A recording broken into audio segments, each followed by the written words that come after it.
Job is one of those stories that I wanted to put in a modern version to try to help us fathom the grief and the loss that Job experienced, the depth at which he conversed with God about that grief, and then obviously God's response to him, which is amazing.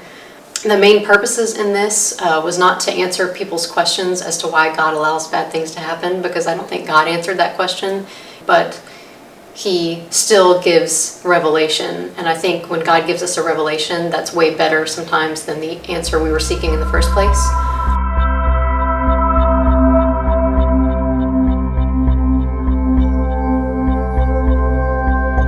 There's a part in God's response to Job where God is talking about the depths of the ocean. And I find that kind of funny because at the time I'm sure that they hadn't explored the oceans hardly at all. And if you look at where we are today, we still have not explored most of the world's oceans. I feel like it's God asking that question almost as an analogy.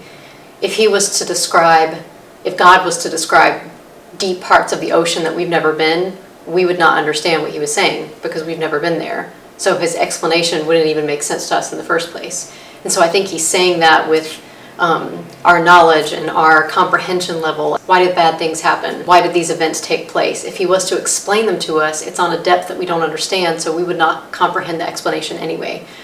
It's one thing when two people on a level playing field are sharing explanations, but when they're not, the miscommunication just becomes amplified. And so for God, he has no reason to explain to us what he does. He would rather us trust him. And actually, the fact that God knows more than me should make me feel more safe as opposed to frustrated. I should want him to know more than me, and for me to not be able to understand his knowledge, because that gives me a safe place.